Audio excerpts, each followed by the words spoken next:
Welcome to the deep dive.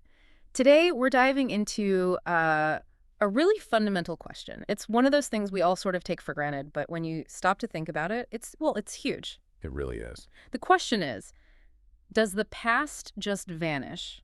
Does it just become this void? Or is it a concrete existing part of reality right now? It sounds so abstract, doesn't it? Like something you'd only discuss in a philosophy seminar. Mm. But the text we're digging into today, nothing lasts, but nothing ever ends, makes a powerful case that the answer to that question changes everything.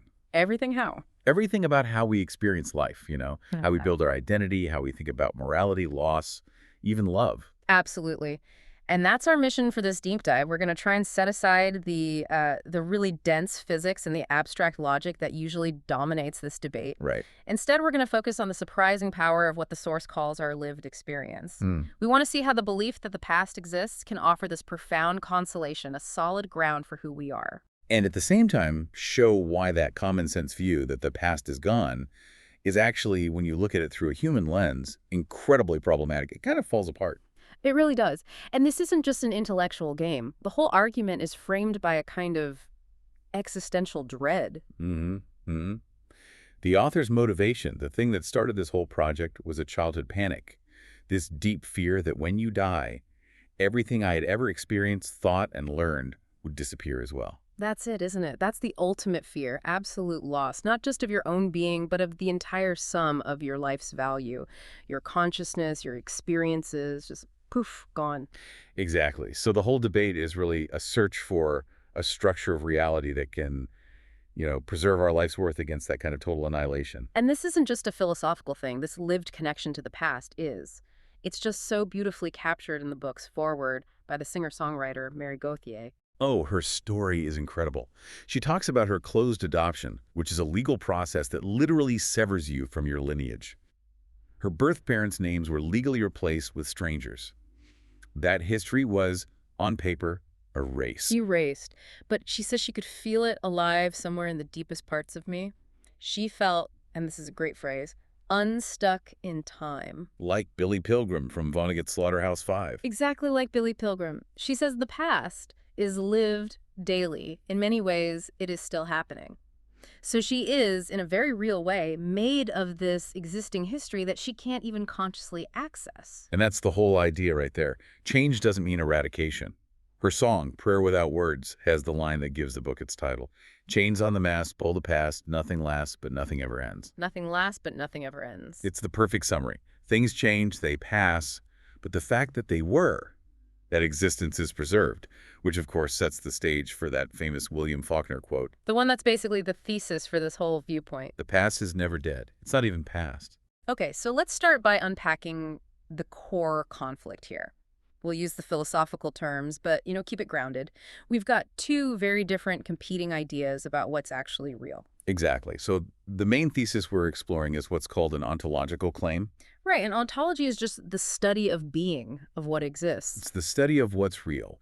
And this claim is simply, the past still exists. When we make a list of everything that's real in the universe, we have to include the past. Every single moment, every feeling, every event. It's all still there, fixed in its proper place in time. And it's not just sitting there like a picture in an album, right? Yeah. The argument is that it's effective. What does that mean for something to be effective? It means it's a direct, concrete cause of the present. The past isn't some ghost or shadow. It's the active foundation holding up the now.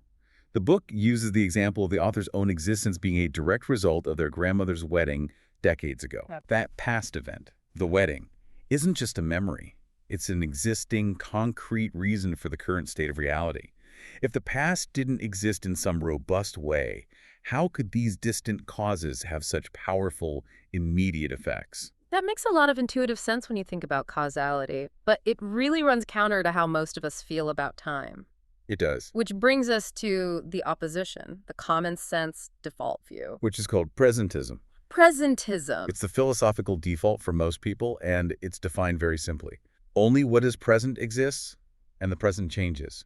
That's it. The past and future are unreal. They don't exist. So if we talk about the past, where is it, according to a presentist? It has to be contained entirely within the present moment, Mm. either as, neural patterns in our brain's memories or as physical traces, things like historical documents, fossils, ruins.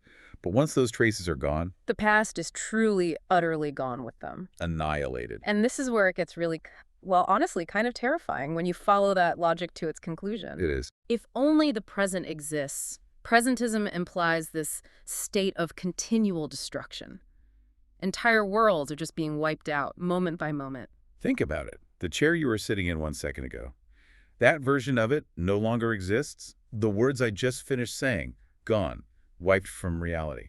So reality is this perpetual bonfire, and the only thing we get to keep is the ash, the memories, the traces. Which leads to this incredible sense of futility. Yeah. You're constantly building value in your life, creating joy, learning things, only to have it all instantly destroyed. And you can actually see this mindset play out in the real world, in the way some people dismiss history altogether. Oh, absolutely. That quote from the Silicon Valley engineer Anthony Lewandowski. It's just astonishing. He says, I don't even know why we study history. What already happened doesn't really matter. You don't need to know that history to build on what they made. That's the philosophical endpoint of presentism made real.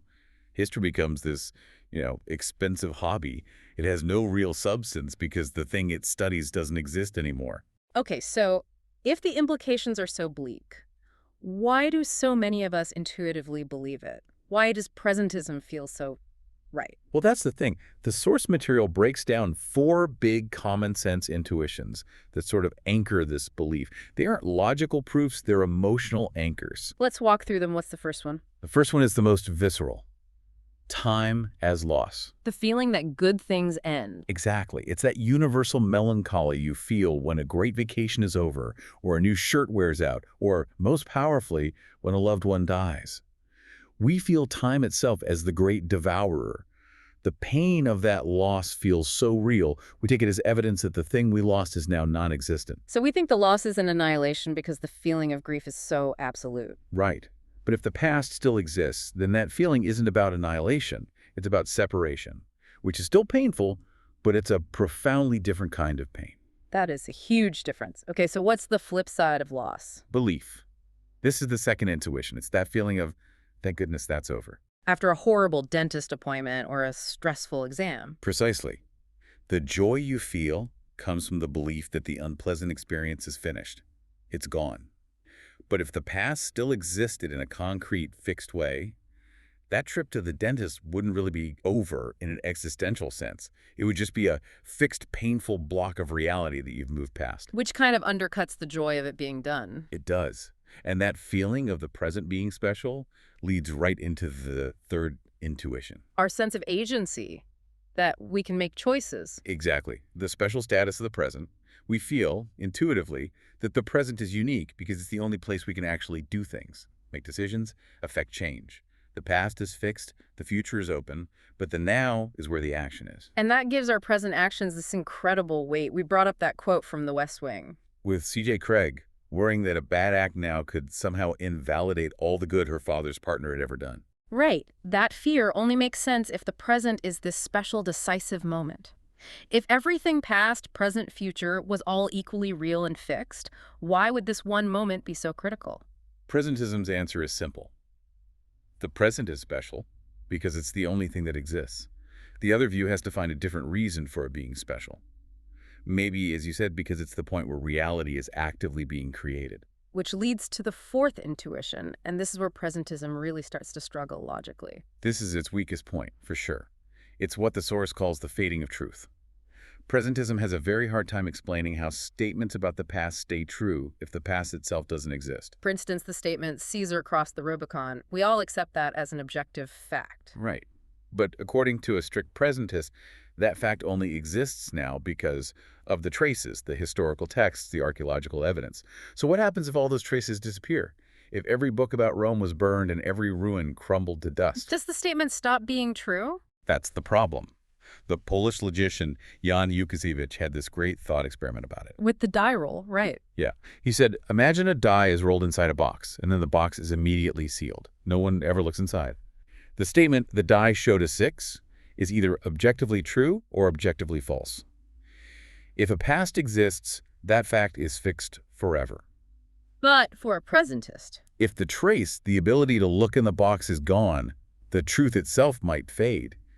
Ukazivitz suggested it might decay into just a possibility. that's a wild consequence. It's not true, it's not false, it's just indeterminate. It would mean that if we lost all memory of the Roman Empire, the sentence, Caesar crossed the Rubicon, would become just another piece of fiction. Exactly. And presentists have to invent all this really complex philosophical machinery to try and save objective truth. It shows how counterintuitive their view is when it comes to history. So we've got these common sense feelings on one side, but they lead to some really difficult logical places. Where has the formal academic debate landed on this? You said it's a stalemate. It really is. A recent survey showed that about 57% of professional philosophers reject presentism, so it's the minority view, but there's no agreement on what to replace it with or why.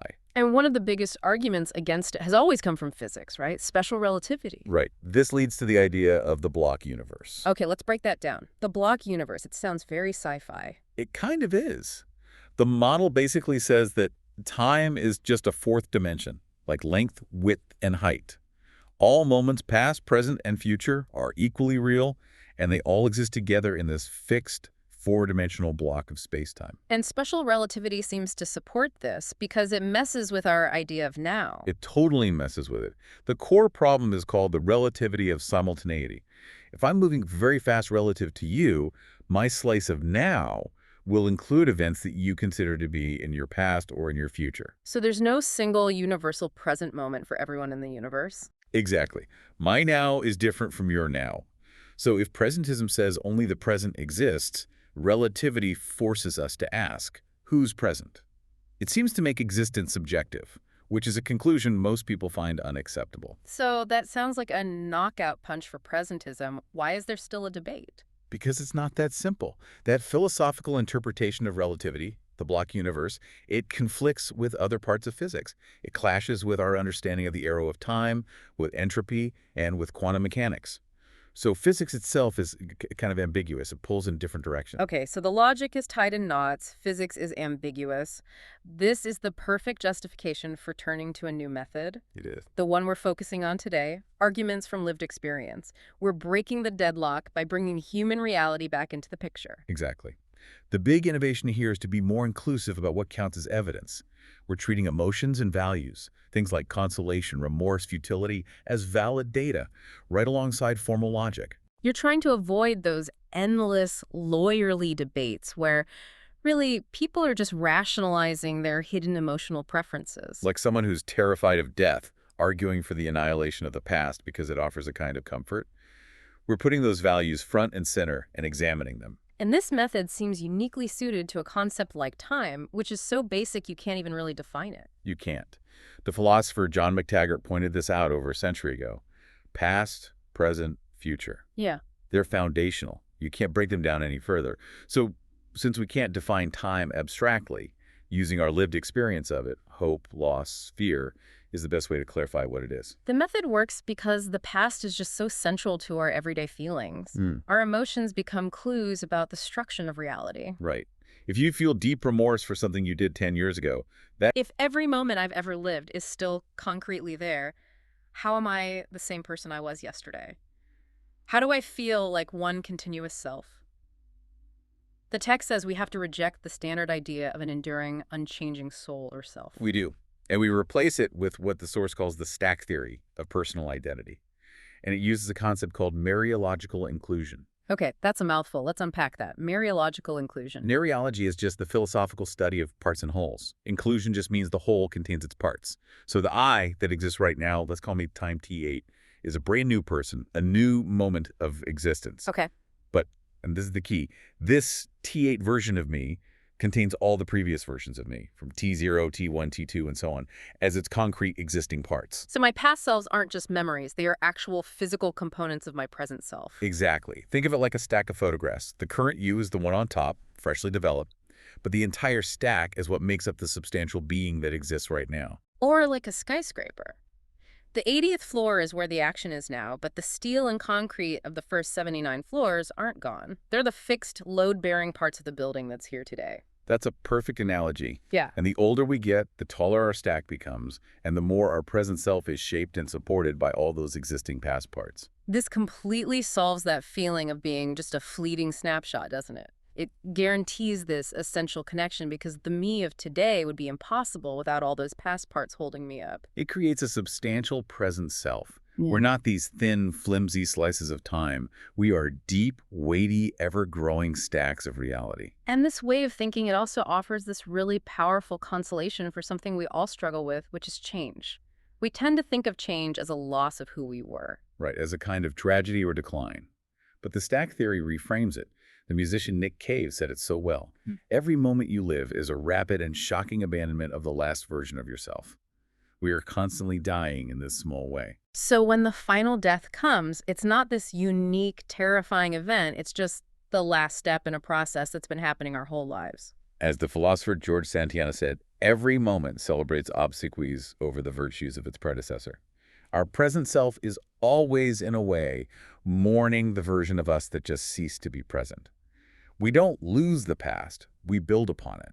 Okay, that makes sense for identity. But if all these past selves are out there existing, how do we get to them? How do we access this past? This is where we have to redefine memory. The source uses what it calls the similarity argument. It says we should think of memory and perception as being fundamentally the same kind of thing. How so? Well, perception connects us to external, existing objects, right? If I see a cup on the table, I believe the cup exists outside of my head. The argument is that memory, too, must connect us to a real, existing past. So if I remember my 10th birthday party, that memory isn't just an internal file. It's a genuine connection to that actual existing event. Exactly. Now, our memories can be flawed or distorted or incomplete, but that doesn't mean the thing they're pointing to doesn't exist. An old, faded photograph might not be a perfect representation, but it's still a photograph of a real thing. So memory is objective. It's a link to a fixed reality, not just a subjective story we tell ourselves. And we feel the reality of this connection in very intense experiences. The source brings up an anecdote from Gene Wolfe's novel, The Book of the New Sun. The main character remembers seeing a storm as a child with an intensity almost of hallucinations. It feels more real than a memory. It feels too solid, too objective to just be some faded neural trace in his brain. It feels like he's accessing something that is still there. Okay, so with that framework in place, the stack theory of identity and memory as a real connection, we can move into the heart of this. The 5 core arguments for why the past's existence matters for a good life. Right. These are the big so what arguments. Let's start with the first one.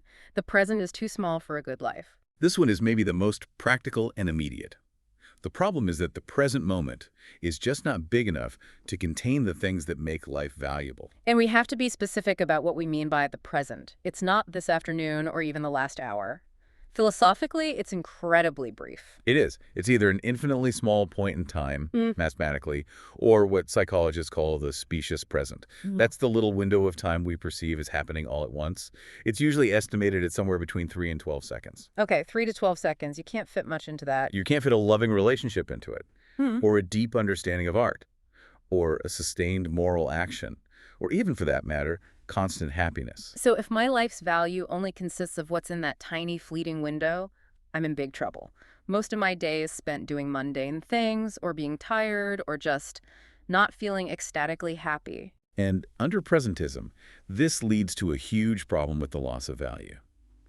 If you fall into a deep depression and lose the ability to feel happy, or a relationship ends, all the past value you created, all that joy and love, is irretrievably lost. It ceases to exist. It's not just that you stop feeling it, it's that it's wiped from the universe's ledger. Which creates that sense of futility we talked about. It's like constantly trying to fill a bucket that has a giant hole in the bottom. You have to keep generating new value just to stay afloat, knowing it will all be gone in an instant. But if the past exists... Then it becomes the safe storage for the majority of our life's value. That first kiss, that moment of intellectual insight, that time you helped a friend, they aren't just memories. They are existing, preserved components of your life's total worth, and they're safe, whether you're thinking about them or not. This is Viktor Frankl's big idea, isn't it? The optimist of the past. It is, and coming from a Holocaust survivor, it has incredible weight.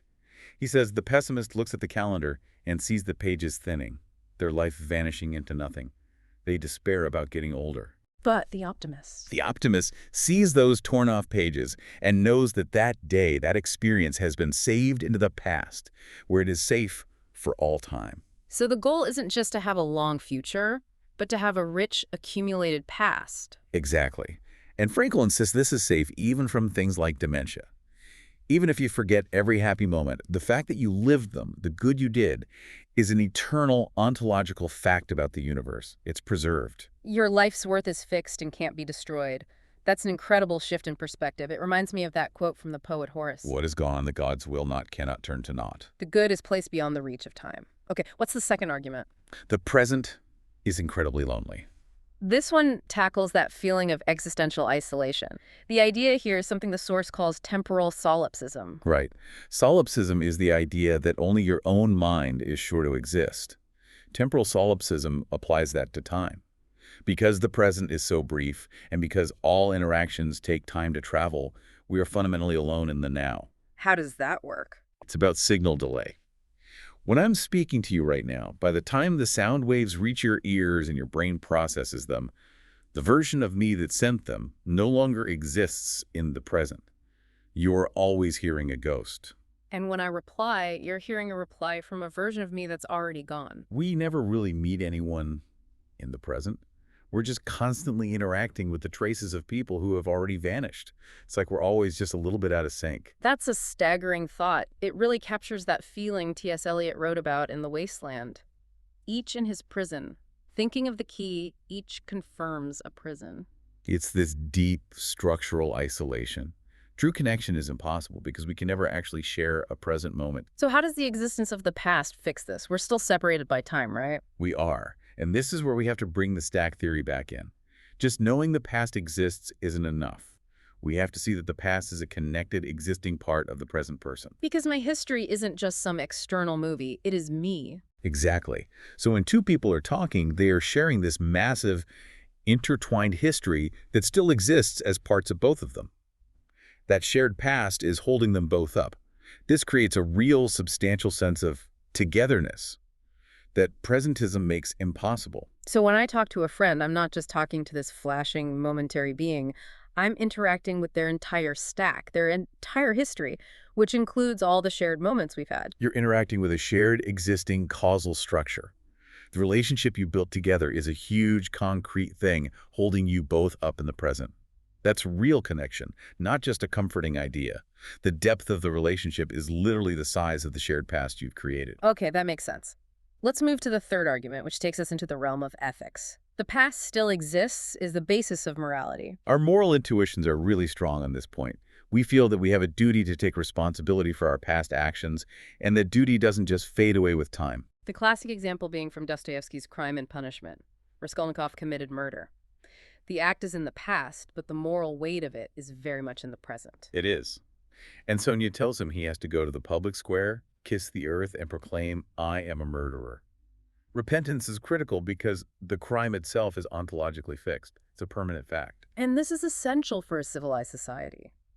Think about Germany's Erinnerungskultur, their culture of remembrance regarding the Nazi era. Right. There's a moral duty to keep taking responsibility, Yeah. to fight against the impulse to just say, that was a long time ago, let's move on. Huh. If the past was truly gone, that duty would expire when the generation that committed the crimes died. But it doesn't. And presentism, the belief that the past is gone, introduces this profound danger of repression. It does. If you believe that what's past is past, that it's only in your mind, it becomes dangerously easy to excuse your own wrongdoing. You can convince yourself that if you just suppress all the evidence and all the memories, it's almost as if it never happened. But if the past exists, repression is impossible. Your actions become these irreversible, ironclad facts about the universe. You can't escape your history. You can only choose what to add to it. The writer Borges captured this perfectly. He said, "Time is a river which sweeps me along, but I am the river. It is a tiger which destroys me, but I am the tiger." We are the authors of our own eternal story. Yes, and this idea also, maybe surprisingly, supports a core moral insight, that all human lives have equal worth. How does the permanence of the past lead to equality? Well, traditional history tends to remember the great men, the kings, the generals, the famous artists. But if the past is preserved in its entirety, then everything is preserved. All the small memories of ordinary people. The inside jokes, the quiet moments, the unrecorded acts of kindness. All of it. It's all eternally preserved. This fits with our modern intuition about human dignity. The artist Christian Boltanski called this the importance of small memory, that the little details of a life are what make it priceless. The philosophical claim is that these small memories are not lost, they're fixed forever, giving every single life an equal and permanent ontological weight. Okay, let's get to the fourth argument, which might be the most personal for many people. The past still exists is a comfort when faced with death. This one hits right at the core of our existential fears. Believing the past exists directly negates the two great terrors of presentism, that death is total annihilation and that the value of a life is completely lost. Einstein himself used this very idea as a form of consolation. He did. When his close friend Michele Besso died in 1955, Einstein, knowing his own death was near, wrote a letter to the family. He said, "For us believing physicists, the distinction between past, present, and future is only the meaning of an illusion, however persistent." For Einstein, death was just ceasing to move along the timeline. But the person's life, their entire being, remained a fixed and permanent feature of the space-time block. That past version of the person is still there, eternally. And you see this idea echoed in spiritual writings, too.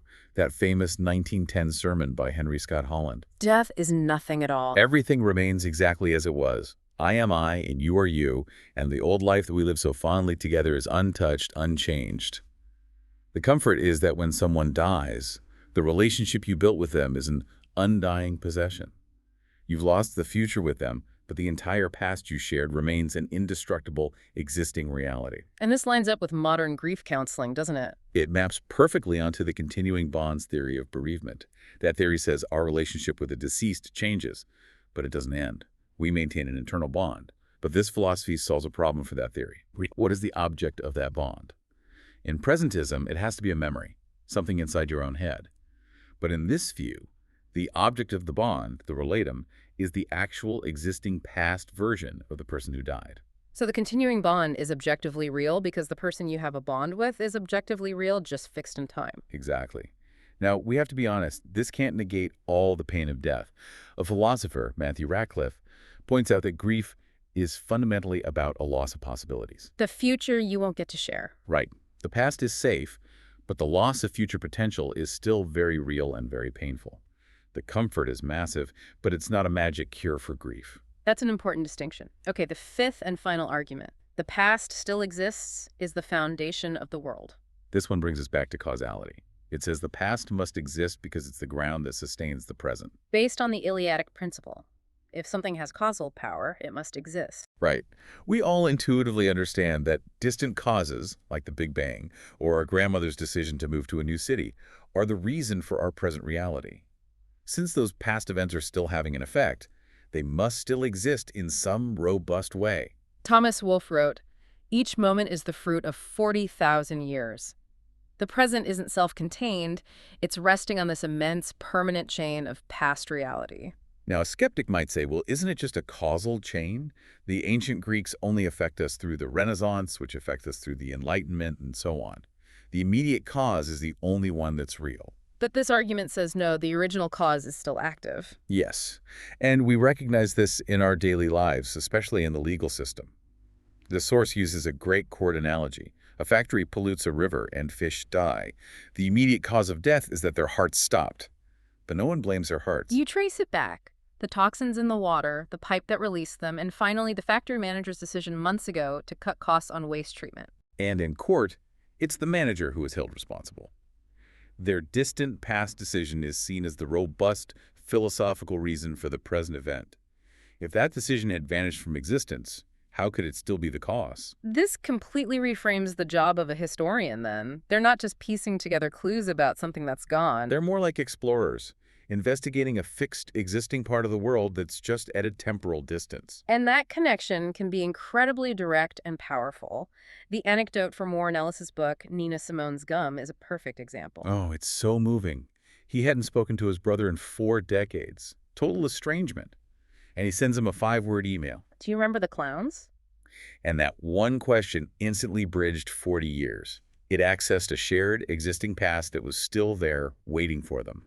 It wasn't about recreating a memory, it was about connecting to a shared reality. The writer Marguerite Yourcenar had a similar idea about her work on the historical novel Memoirs of Hadrian. She said her process was a constant participation, as intensely as possible, in that which has been. She felt she could contract the distance between centuries at will. The past wasn't dead for her. It was a place she could visit. Okay, these are 5 powerful, positive arguments, but we have to confront the biggest and most difficult objection to this whole idea. The horrors of the past. Exactly. If all the good things are preserved forever, then so are all the terrible things. Torture, genocide, slavery, profound suffering. If all of that persists forever, isn't that an unacceptable reality? The one dark comfort of presentism is that this too shall pass away. The pain is gone because the moment is gone. This is the toughest challenge, no question. The source offers 3 very complex answers to try and reconcile this. Where do we start? We start with the most powerful evidence we have, human testimony. Answer number 1 is Viktor Frankl's testimony. We return to him. We have to. Here is a man who lived through the absolute worst of human history in the concentration camps. And yet, in his writings immediately after the war, he is the one affirming the existence and value of the past. He didn't choose to forget. He chose to find meaning. He argued that even in the midst of that horror, values persisted and were preserved. The love he felt for his wife, moments of beauty watching a sunset, moral integrity in helping another prisoner. For him, the suffering, once it was in the past, ceased to be suffering. But the meaning created during that suffering became permanent. The achievement of having endured was preserved forever. Okay, that's a powerful personal stance. What's the second answer? It's a bit more optimistic. It's a more spiritual or optimistic claim, yes. It's the idea that all lives are good at all times. Basically, that even in a life with immense suffering, the total sum of good values will always outweigh the bad, making the entire life, on balance, worth preserving. That's a huge claim. What about philosophical pessimists who argue that life is inherently filled with suffering and is not worth living? It's a direct challenge to that view, and we have to acknowledge that pessimism. But again, we look at Frankl, who, in the face of death, sensed what he called a victorious yes to life. It suggests there might be some mysterious dimension where meaning is found in suffering, something that tips the scales. It requires a belief in the objective goodness of existence itself. But for many, that might still feel unsatisfying when faced with true evil, which brings us to the third, most radical answer. Answer number 3, God changes valuation. This is a theological solution. The idea isn't that God changes the facts of the past, but that God can change their value or significance. Oscar Wilde wrote about this from prison, didn't he? He did. He suggested Christ showed how even the worst sins could be transformed into beautiful and holy moments in the larger story of redemption. The act itself isn't changed, but its meaning is. And the philosopher Alfred North Whitehead had a more technical way of putting this. He did, with his idea of God's consequent nature. He saw God as constantly judging and responding to the world's history.